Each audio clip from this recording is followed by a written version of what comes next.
brothers and sisters, welcome to my channel, Biblia ang sasagot. Lahat ng gusto nyong itanong, ang sasagot, ang Biblia. Babasahin lang po ng ang kapatid natin si Brother Eli Soriano at ang inyong kapatid na si Daniel Rason dito sa Ang Dating Daan.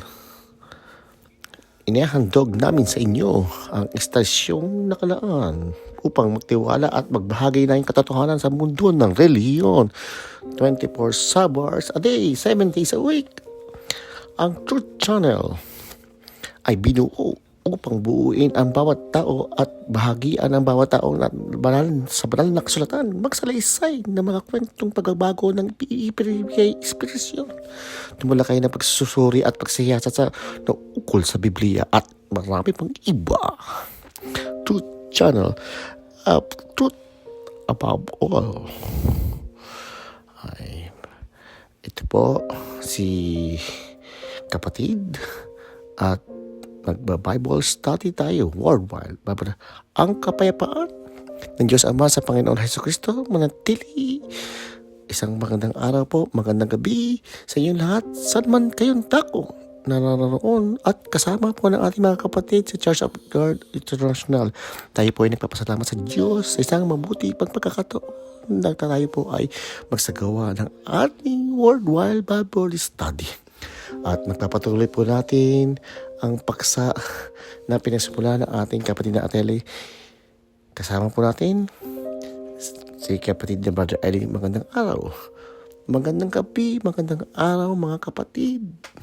Kung ano man ang oras sumasapit sa inyo, salamat po sa inyo, sa inyo pong pagsubaybay at pagdalo ng Bible study at tinatalakay po natin hindi yung iba-ibang kung ano-anong mga tinatanong sa ating exposition. Ang Bible study po ay meron po tayong isang tema na particular na pinag-aaralan. Walang tanungan kung hindi may particular po tayong tema.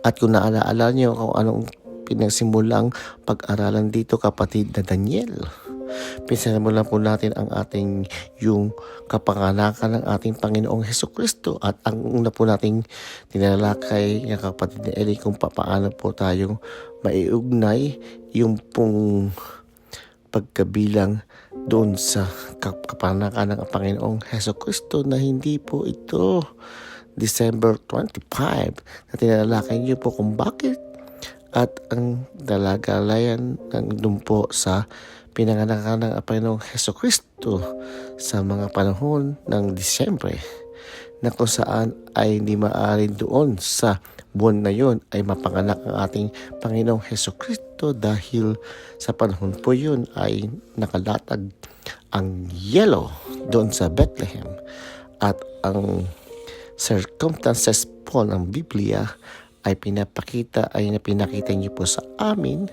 ay hindi sa kalagayan na nababalot ng yelo ang paraan sa panahon po yun ay pinanganak sa Panginoong Hesukristo ay mayroon pong mga pastor ng tupa nagpapakain ng mga sa parang at andito po ay nakita natin na yung pong pagkamanak ng Panginoong Hesukristo ay siya po ay nilagay sa pasabsaban. Kung pagka sa isang koral, ito po ay isang koral ng bakante na kadahilan po ang mga panahon na yun ay pinapastoran ang mga pastor sa parang ang kanilang mga tupa. At dahil sa pagkakataon na yun ay pinanganak ang Panginoong Hesukristo na walang matuluyan si Maria at si Jose. Kaya po ay sila naman po ay napunta doon po sa mismong pasabsaban at sabi niyo nga po at sa pagkakataon na yun ay nagtaroon na sa Disyembre hindi maaaring ilabas ang mga tupa dahil po may yelo ang Bethlehem at hindi po makakatulong si Maria at si Jose sa pasabsaban at nakakulong po doon yung mga tupa sa kanilang mga koral. Sa mga itong circumstance na dala niyo po kami sa mga aral na kung paano maaaring mabilang hindi nga December 25 panahon ng Disyembre, ano ang mga posibleng buwan at petsa ng ating Panginoong Hesukristo ay ipapanganak? Ito po ay binilikan ninyo sa pamamagitan ng mga talata ng doon po kay Zacarias at kay Elizabeth ng mga magulang na Juan Bautista. Sa dahilan na si Juan Bautista ay matanda ng 6 na buwan sa ating Panginoong Hesukristo sa kanyang pagkapanganak sa laman. At andito po pinuntahan yung pagiging sacerdote ni Zacarias at kung saan po ay siya ay naglingkod na kasama sa pulutong ni Abias na sa pangpangwalo doon sa order na yon ng pagsisilbi bilang sacerdote. Ito po tayo ay nag-umpisa nang biglang na kapatid Eli ng mga buwan ng 24 na pulutong ay sila po ay nahati sa 12 buwan na susuma sa 1 taon na kung saan ay nabawas buwan ay may 2 grupo ng mga saserdote na naglilingkod. At doon po sa pangwalo na rolo po ay si Zacarias na tatay po ni Juan Bautista, asawa po ni Elizabeth. Ito po sa pag-aaral na ito kapatid ni Eli, iyong pinapakita sa amin na yung posibilidad na ang ating Panginoong Hesukristo ay maipapanganak sa buwan ng Oktubre. Patay po doon sa kalendaryo na katumbas ng kalendaryo ng kanilang kapanahunan ay nahuhulog po sa ganung buwan ng kapatid na Eli. Subalit, ito po ang detalye sa amin kung papaano ito maaaring mangyari at anumang possible na date mismo ng kapakapanganak ng ating Panginoong Hesukristo. Bawal batay sa bilang na kung saan ay iniugnan ninyo sa amin na 6 na buwan na Juan Bautista sa ating Panginoong Hesukristo. Ito po yung ating iniugnay ngayon na kung papaano po na makukwenta na most likely ang araw ng buwan ng kapanganakan ng ating Panginoong Hesukristo kapatid ni Eli. Umpisa na tayo mga kapatid, no? Kapatid na Daniel, kapag ikaw ay maghahanap ng isang lugar nang hindi mo pa napupuntahan, halimbawa ay sa Amerika, pag maghahanap ka ng lugar ay pupunahan muna anong state? Yan ba ay California? Yan ba ay Washington? So ang pupuntahan muna ay yung mas malaking lugar, no? Sasakay ka sa aeroplano, hahanap ka ng biyahe papunta sa halimbawa ay California o sa Washington. District of Columbia, di ba? Yung Washington DC. Hahanapin mo doon halimbawa ay White House. Hahanapin mo sa lugar rin sa Washington. White House. Parang sa Pilipinas, para maintindihan nyo ako mga kababayan, pag hahanapin mo ang Maynila na Metro Manila, merong na syudad ng Maynila. Yun talaga ang Maynila. Pero, kinukusundir din yung Pasay na Maynila, Caloocan. Pero may mga malugar lang, Metro Manila yun Pasig, Metro Manila. Malaki ang Metro Manila. Pero paliitin mo kung talagang sa Maynila, kapunta ka sa Manila. Pag nasa Manila ka na, ang hinahanap mo ay yung Espanya. Pupunta sa Espanya. Pagdating mo sa Espanya, ang hinahanap mo ay Calle Pecampa. Doon sa may Espanya. Kaya Pecampa, hahanapin mo address naman ng bahay. Kung numero 8, tapat ng poso. Numero 7, tapat ng poste. Kasi, merong numero 7, hindi naman tapat ng poste. Para sigurado, Yung nagbibigay, nung prosesa ikaw, tapat ng poste. Yon. Makikita mo na ngayon ang hinahanap mo. Sa paliit ng paliit. Para hindi ka mahirapan maghanap. Ganon din naman ang sa panahon. Pag hinahanap mo yung totoo sa panahon, tatanong mo kung anong siglo, halimbawa, anong century. Nalaman mo ng century, ano bang dekada. Doon sa dekada, alamin mo kung anong taon. At doon sa taon, alamin mo anong buwan. Tapos, alaman kung anong araw. Di paliit ng palit na. Kung umpisa pa nga milenyo, 1,000 taon. Siglo, 100 taon. Tapos, 1 taon, papasok ka sa buwan, sa linggo, bago araw. Ganun po baka sabihin niya, ano ba nagsasabihin ni Brother Eli? Kasi sa Biblia po, meron pong 1,000 taon. Basahin natin kapatid ng Daniel ang 24 ng Apokalipsis. Mga kapatid, yung milenyo sa record sa Biblia, 1,000 taon. No? Basa.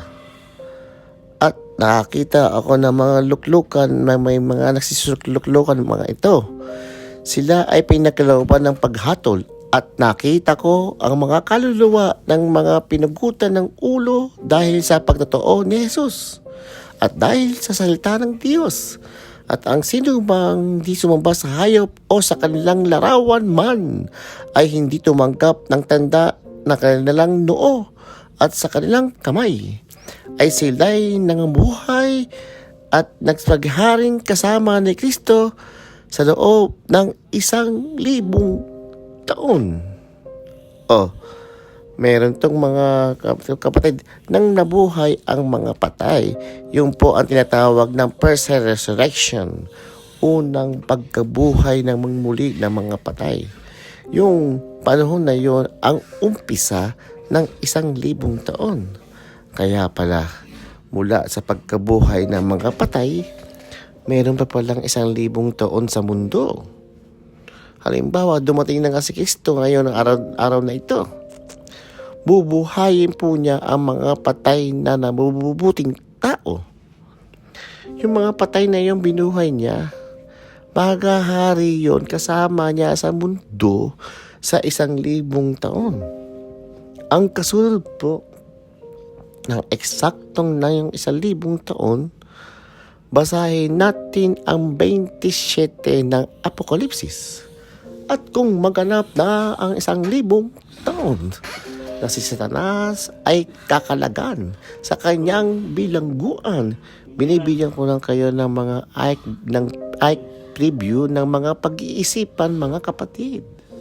Si Satanas pala ay nakulong. Pagkatapos ng 1,000 pagkakulong, pakakawalan siya. Tanungin natin, kailan ba siyang nag-umpisang makulong? 21 ng Apokalipsis. At nakita ko ang isang anghel na nananaog mula sa langit na may susi ng kalaliman, isang malaking tanikala sa kanyang kamay.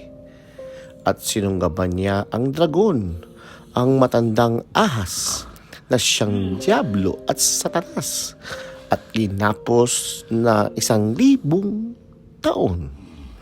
At siya'y ibinulig sa kalaliman at sinarhan. At tinatakan ito na sa ibabaw niya upang wag nang magdaya sa mga bansa hanggang maganap ang 1,000 taon. Pagkatapos ito ay kailangan siyang pakwalan sa konting panahon. Tingnan niyo, ang Diyos kasi mayroon kang plano, mga kapatid. Yung nagsasabi, bakit naman kaya itong Diablo na ito ay hindi pa patayin o hindi pa parusahan? Teka kayo, hindi naman tayo marunong pa tayo sa Diyos Meron siyang mga nakatakda na ang nagtatakda po ng mga mangyayari para isagawa ang kanyang kalooban ang amang Diyos. Meron siyang nakatakdang araw na ikukulong si Satanas para wag nang makapagdaya. Kaya naiinip yung iba kasi magkaiba po tayo ng Diyos eh. Para sa Diyos, ang isang araw kapareho ng 1,000 taon. Sa atin, ang isang araw ng Diyos. Minsan nainip tayo, hindi natin naintindihan. Kinukumpara na natin ang Diyos sa atin. Wala namang comparison. Eternal siya eh.